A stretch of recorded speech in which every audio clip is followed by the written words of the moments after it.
You ever see one of these? It's a marble roll game. Now, this is an old one that belongs to a good friend of ours. It's a family heirloom. They sure don't make them like this anymore.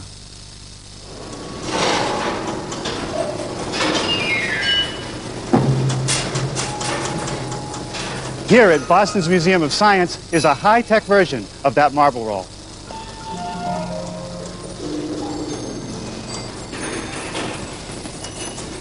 It's one of the most popular exhibits here at the museum. Now, it works mostly on gravity, but there are a few electric motors that lift balls where they can be released into raceways. Once that happens, all kinds of bells and contraptions start to operate. Over here is an element that looks remarkably similar to our antique marble roll.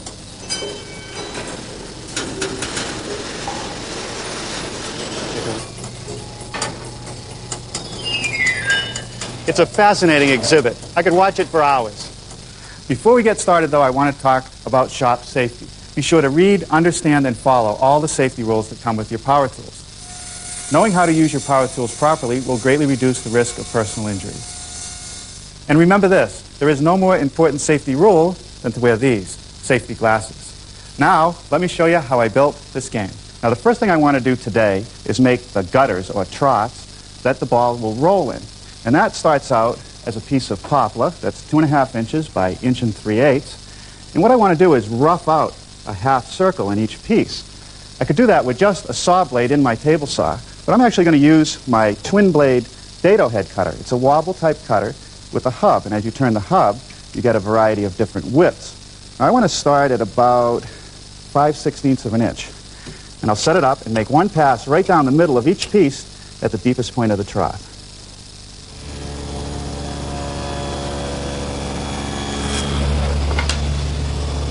Okay, that's deep enough. Now I got to run that on 4 more pieces.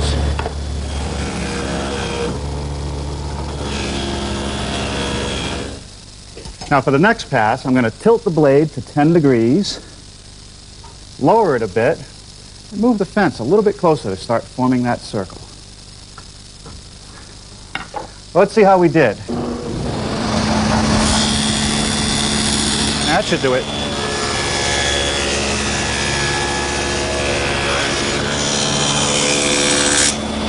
Okay, now I just flip it around and run the other edge through. Now I'm going to tilt to 25 degrees. And before I lower the saw or move the fence, I'm going to make a test.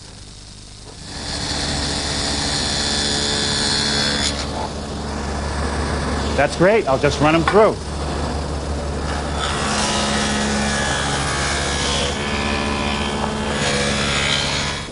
Now I'll tilt the blade to 40 degrees and make another pass.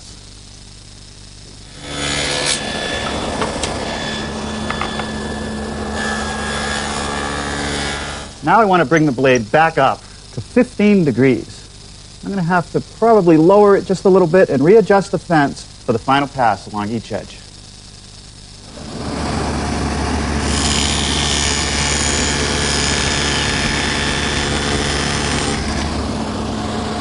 I'm going to move the fence out just a little.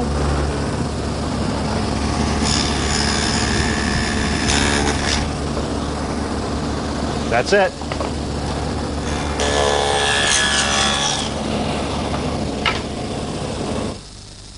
The saw does not leave us with a perfectly smooth trough, so now it's time for a little elbow grease. First I'll start with a very coarse 60 grit paper, and I'll just wrap it around a dowel as a form, and just keep sanding it until I start to take it down. Then I'll switch to 80 grit, and eventually 120. Now this takes some time, so be patient.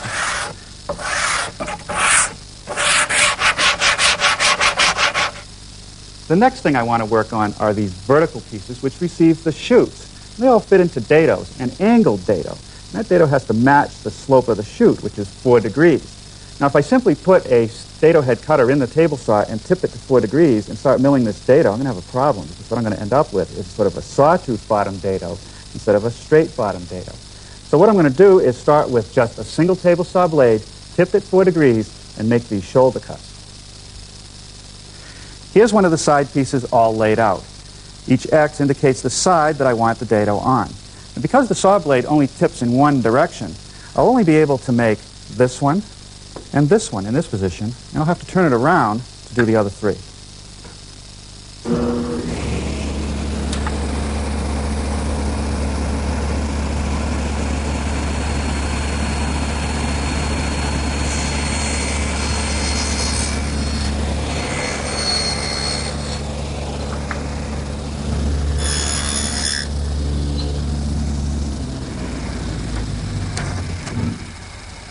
Good. Now with the saw blade tipped back to 90 degrees and with a dado head installed and set for a depth of 1/4 inch, I'll now clean out the material between the two shoulders.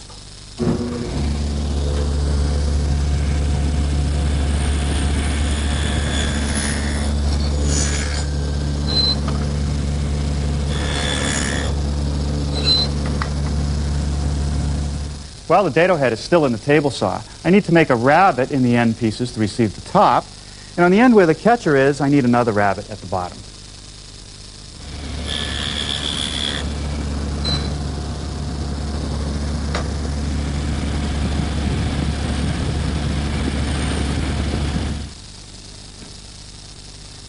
The ends fit into the feet, which are also dadoed. And since the table saw is already set up, I might as well do that now.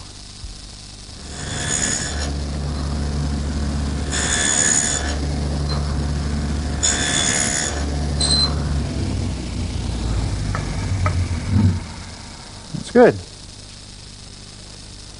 The feet at each end are sloped, and all the edges are rounded over. Let's cut the slopes first. Now this line is the slope that I want to cut on the foot.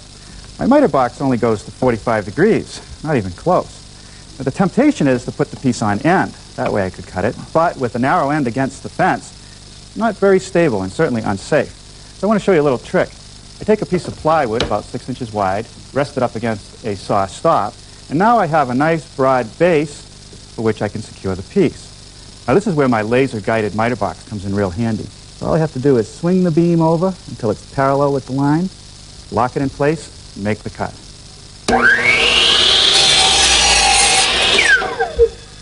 Nice, huh?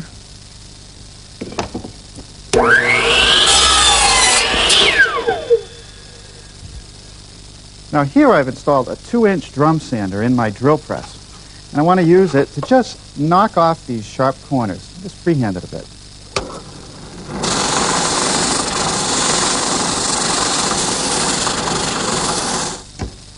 These router pads come in real handy, especially when you're working with small pieces and you don't want to have to clamp them down. They hold them in place. Now I'm going to round over the edges using my router, which is equipped with a 1/4 inch round over bit and a guide bearing, so it's unnecessary to use a fence. Well, now it's time to cut the chutes to length. And remember that on both ends, I need a 4-degree cut. So I'm back over at the miter box, which I'll set on 4 degrees. Cut one end of the chute.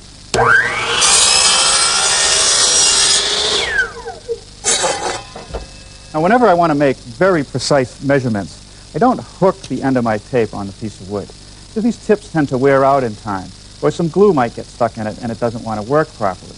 What I like to do is hold the indicator line for 1 inch as my beginning point, right on the very end of the piece, and then come down and mark the length. Now, I want a length of 23 1/16, so I have to add an inch, 24 1/16.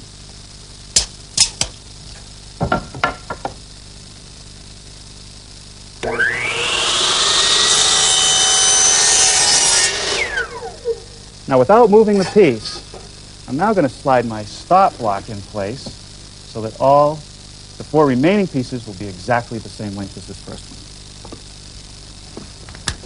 Well, I think it's a good idea at this point to dry fit all the pieces together to make sure they're the correct length before I put any glue or fasteners in. It also gives me an opportunity to label the location of all the holes. 1 being here, 2 at the end of this chute, 3, 4, 5. There'll be no holes in the bottom chute, but I will make a hole through the end so the balls can go into the catcher. To drill the holes, I've equipped my drill press with a 1 3/4 inch Forstner bit and a straight edge so that each hole will be in the center of the piece.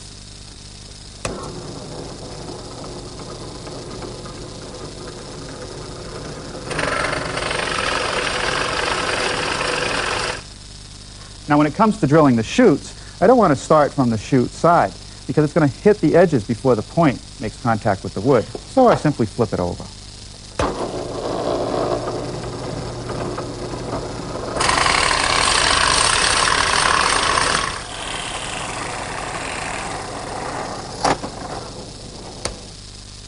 The last hole that I have to drill is through the end and the foot.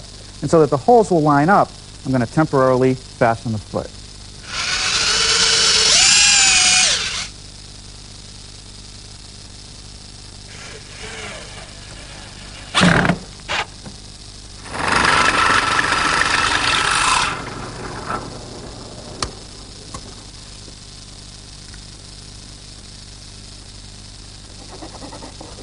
Now here I'm just using a wood rasp to remove any tear out that might have occurred and get rid of some of the sharp edges. Now on edges along the side, I'm just going to take a 1-inch dowel and some sticky 120 grit sandpaper, apply it to the dowel, and just use it to work around all the edges.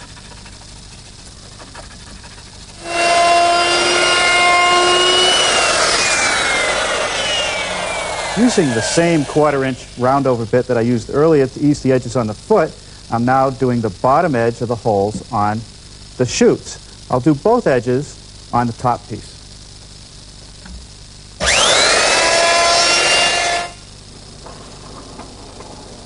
Here I'm pre-drilling and counter-boring holes for the screws that will be used to attach the chutes to the sides. Now I'm ready for a little assembly. Some glue in each joint, and then I'll just slip it together and install a couple screws. Now I'm using a 1-inch screw, which happens to have a square drive, and we're seeing more and more of those.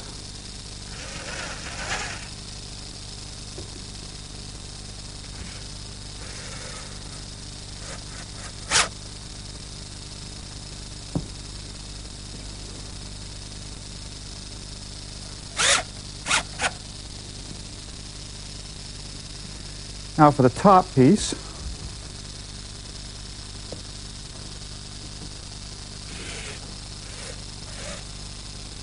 now I can put one of the feet on, the one opposite the catcher.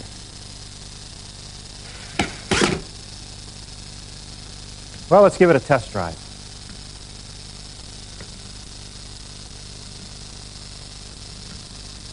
Works great.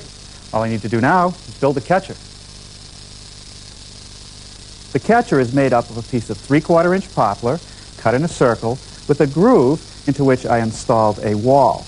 Now when I built the prototype, I tried to bend a piece of 1/4-inch poplar dry and it just broke. I tried thinner pieces dry and it got even worse. So what I ended up doing was cutting 2 thin 1/8-inch strips and soaking them for a while, and that seemed to work fine. So that's where I want to start.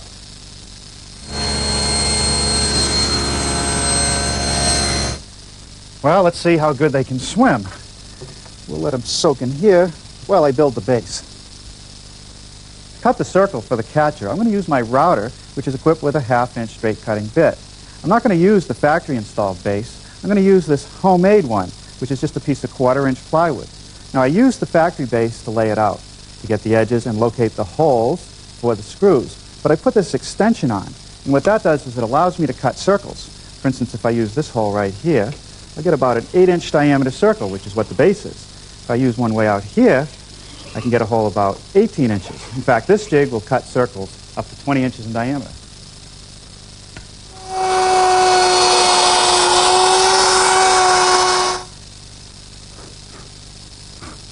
That works great. Now I'm going to change to a 1/4-inch bit and readjust the radius to cut the groove for the wall.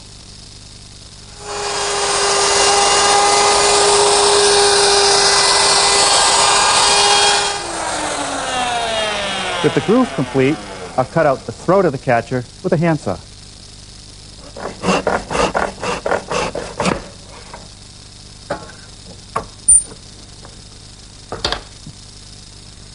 Okay, now we'll just trim it up.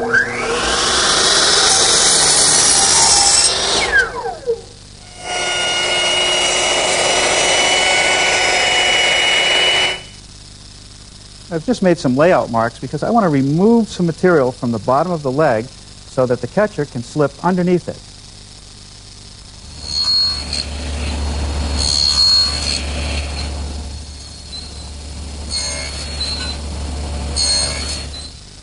Okay, let's see if we can bend the thin strips in. First thing I'm going to do, though, is take the strip and make a little notch so that it'll go beyond the groove. I'll trim off the excess later. That should be enough.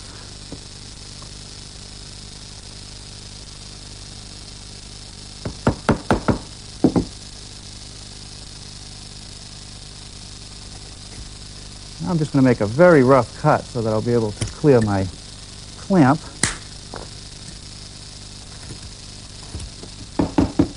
Okay, now I'm far enough around that I can make a mark to cut the other notch. Oh, I hate to have to take this out, but I've got to remove it to cut it.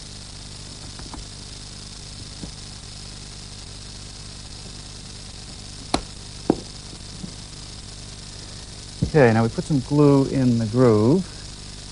Spread it around. Then I'm going to use my roller here to put a little bit of glue to join the two 1/8" pieces together. Now this is a water-soluble glue, so even though the wood is wet, I think when it all dries it'll hold quite well. Okay, let's try to sneak it in there once again.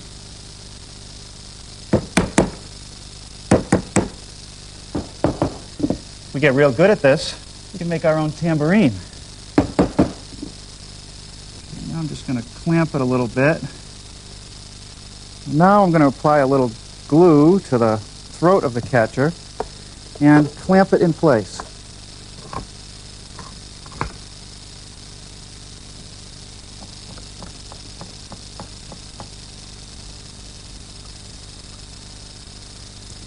Okay, now I can remove this short clamp and trim off the excess length. Now you can see why I have to remove the extra length here. Otherwise, the ball won't be able to get through.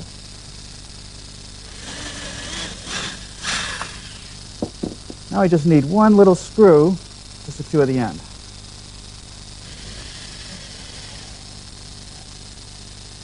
And now I'm just going to gently raise it up so that I can put 2 screws in the bottom to secure it in place.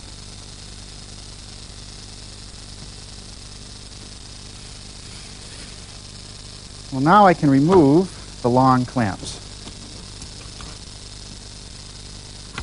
Now here near the end, I'm installing a couple small clamps to squeeze the 2 laminations together. After they dry, which will be overnight, I'll do the final sanding, and now I'll think about what kind of finish I want to put on this piece. There's really only one color for this game, red. Now this is called regatta red, but it's not an ordinary paint. It's a polyurethane paint. It has no toxic fumes. I can clean up my brush when I'm done with soap and water, and it's pretty tough. Also, it's really not necessary to put any primer on the raw wood. Just 3 or 4 coats directly on the wood, and it should be ready for many years of tough use. Well, it's taken many coats to build up the finish on our marble game, but if it's going to be handed down from generation to generation, it has to be tough.